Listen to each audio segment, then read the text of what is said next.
الصلاۃ والسلام علیک یا رسول اللہ وعلی آلک و اصحابک یا حبیب اللہ۔ احباب گرامی، ختم پاک کی اس پاکیزہ مجلس میں ایصال ثواب کے لیے بالکل قبرستان کے ساتھ ہم بیٹھے ہیں۔ اللہ تعالیٰ نے اس ساری کائنات کو تخلیق فرمانے کے بعد سب سے قیمتی شے جو اس کائنات میں پیدا کی وہ حضرت انسان ہے۔ کون ہے؟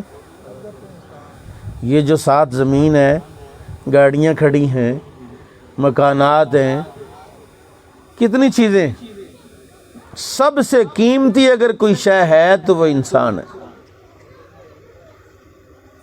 یہ الگ بات ہے، کہتے ہیں گائیاں تو وہ لانی چاہیے، بھینس بکری وہ ہونی چاہیے جو زیادہ بچے پیدا کرے، یہ بندے تھوڑے ہی ہونے چاہیے، وہ گورنمنٹ کرے، منصوبہ بندی کرو۔ اس کائنات کے سب سے دانا، جن کی دانائی کی دنیا گواہی دیتی ہے، جس کے بارے میں ہمارا اہل اسلام کا عقیدہ ہے کہ نبی پاک صلی اللہ تعالی علیہ وسلم کی عقل مبارک ساری کائنات کے انسانوں سے زیادہ تھی۔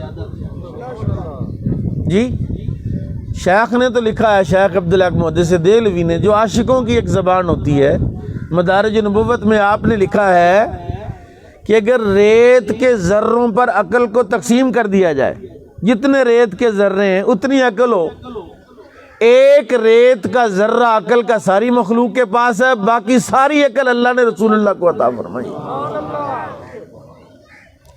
اور وہ سب سے دانا اور سب سے عقل مند ہستی کیا فرماتی ہے کہ ایسی عورتوں سے نکاح کرو جو بچے زیادہ پیدا کریں، تاکہ قیامت میں میں تمہارے کثرت پر فخر کروں گا۔ جو آیا مبارکہ میں نے پڑھی اس سے پہلے کہ میں ادھر جاؤں، لیکن میں پہلے آپ کو ذرا تھوڑا سا تمہیدی طور پر بتانا چاہتا ہوں کہ میں آپ کو بتانا کیا چاہتا ہوں۔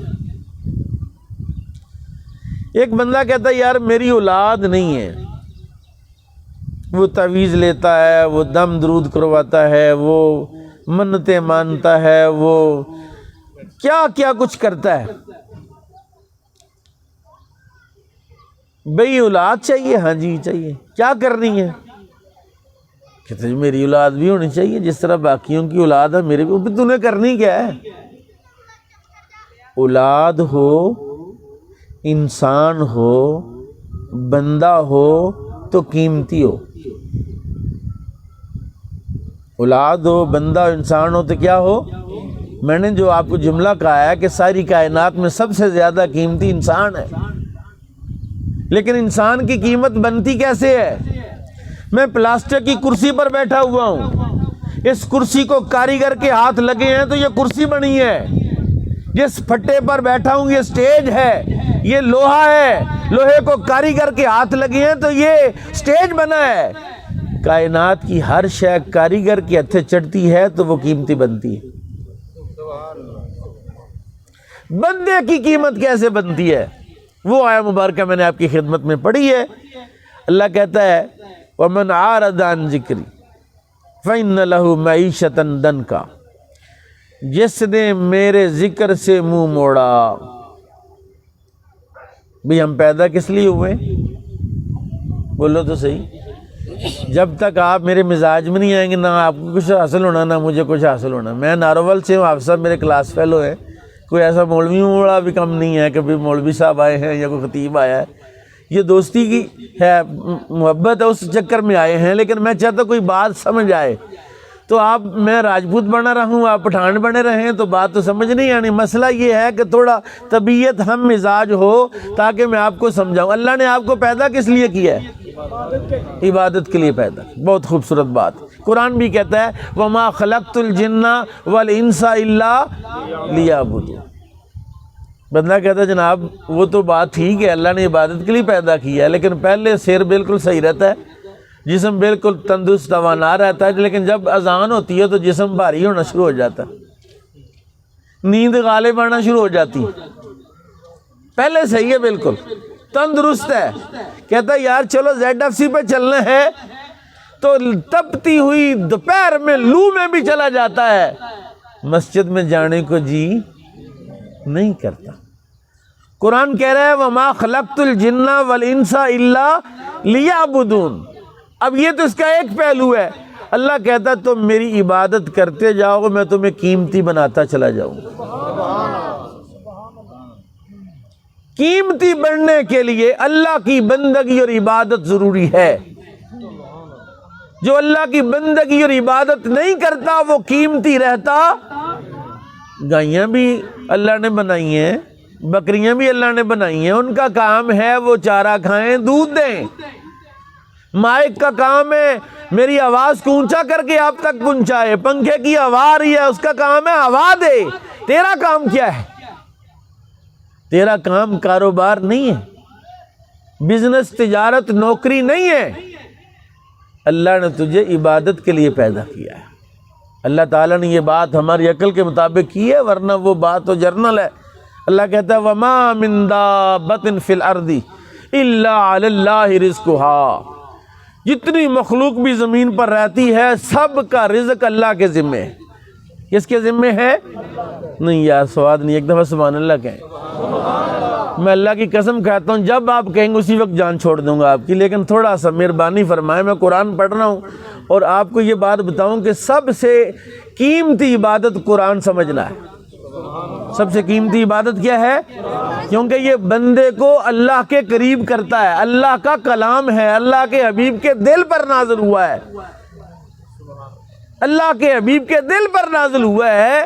اللہ کہتا ہے تم میری عبادت کرو، میرے قریب ہو جاؤ، ذرا اور قریب ہو جاؤ، اور قریب ہو جاؤ۔ یا اللہ کتنا فرمایا میرے نبی کی زبان سے، رسول اللہ نے فرمایا عبدی یتقرب الی بالنوافل، میرا بندہ نوافل کے ذریعے میرے قریب ہوتا ہے، میرا بندہ نوافل کے ذریعے میرے کنت سمع الذی یسمع بہا۔ اور جب بندہ میرے قریب ہوتا ہے تو پھر اس کو سننے کے لیے کسی آلہ لگانے کی ضرورت نہیں ہوتی، وہ ہزاروں میل سے بھی آواز کو سن لیتا ہے۔ کنت سمع الذی یسمع بہا، بصرہ الذی یبصر بہا، یدہ الذی یبطش بہا، رجلہ الذی یمشی بہا، او کما قال النبی صلی اللہ علیہ وسلم۔ وہ بندہ تو قیمتی یہ ہے نا اس کی ضرورت اس کے دروازے پر آ جائے۔ ایک بندہ ضرورتیں ڈھونڈنے کے لیے صبح سے شام تک چکر لگاتا ہے، او ادھر گیا ادھر گیا ادھر گیا، جو کھپ گئے یار تھپ گئے، آج تو تھکاوٹ ہو گئی ہے، بڑی دوڑ لگائی آج۔ ایک وہ بندہ جو دوڑ لگا لگا کے سارا دن پیسے اکٹھے کرتا ہے، رزق ڈھونڈتا ہے، رزق کی تلاش میں نکلتا ہے۔ ایک وہ بندہ ہے جس کا رزق اس کے دروازے پر آ جاتا ہے۔ نہیں آپ سمجھے نہیں نا بات جو میں سمجھانا چاہتا ہوں، کہ بندہ قیمتی ہے، اور بندے کی قیمت اس کی عبادت اور بندگی کے ساتھ ہے۔ اور وہ پھر مختلف، ایک ہے ترغیب، ایک ہے ترہیب۔ پہلے کمپنیاں اعلان کرتی ہیں پرائزز، قرآن اندازی، آپ ہماری پروڈکٹ خریدیں، بیچ میں سونے کا چمچ نکلے گا، کسی سے کار نکلتی، کسی سے ٹریکٹر نکلتا ہے۔ اللہ نے ترغیباً فرمایا میرے بندو میری عبادت تو کرو۔ یا اللہ کیا ملے گا؟ فرمایا ایسی جگہ سے رزق دوں گا جہاں سے تمہارا گمان بھی نہیں ہوگا۔ ترغیب دی، اللہ کہتا ہے ایسی میری عبادت کرو، من یتق اللہ یجعل لہ مخرجا ویرزقہ من حیث لا یحتسب، ایسی جگہ سے رزق دوں گا جہاں سے تیرا گمان نہیں ہوگا۔ یا اللہ تو نے رزق کیسے دینا ہے؟ یا تو کوریئر آتا ہے، یا لیٹر باکس آتا ہے، یا کوئی بندہ آتا ہے، یا کیا کیریج، کیسے ہوگا؟ فرمایا تمہارا گمان نہیں ہوگا، میری سروس وہاں بھی جاتی ہے۔ رب کی سروس کے لیے کسی کوریئر کی ضرورت ہے؟ ایسی جگہ سے رزق دوں گا جہاں سے تمہارا گمان بھی نہیں ہے کہ یہاں سے بھی رزق آ سکتا ہے۔ کہتے ہیں ایک بزرگ تشریف لے جا رہے تھے، اللہ والے تھے، فوائد الفواد والے نے لکھا ہے، نظام الدین اولیاء فرماتے ہیں ایک بندہ جا رہا تھا، رستے میں اس نے دیکھا کہ ایک بکریوں کا چرواہ ہے، بکریاں چرا رہا ہے، جنگل ہے، دور ہے آبادی سے. یہ مسافر تھے, اپنا سامان کھولا کہ چلو کھانا کھاتے ہیں. اس کو یار تو بھی آ جا. اس نے کہا جی میں نے نہیں کھانا. کہتے یار آ جا کھا لے تو بھی. کہتا جی میں نے نہیں کھانا. 2 3 4 مرتبہ جب اصرار کیا نا کھا لے یار. اس نے کہا جی میرا روزہ ہے. بڑا تعجب ہوا کہ یار بکریاں چرا رہا ہے, گرمی ہے اور یہ روزے میں ہے. انہوں نے کہا اچھا اس طرح نہیں, ذرا اسے چیک کرنا پڑے گا کہ صرف روزہ دار ہے کہ نیک بھی ہے. بہت سارے بندے نمازی ملیں گے لیکن نیک,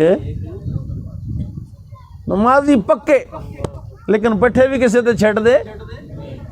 یعنی نمازی ہے, روزہ دار ہے, نیک بھی ہے کہ نہیں. اس کے قریب ہوئے, کھانا کھانے کے بعد اس کی بکریاں چیک کیں. ایک بکری پر ہاتھ پھیرا, کہا یار یہ بہت زبردست بکری ہے مجھے دے دے.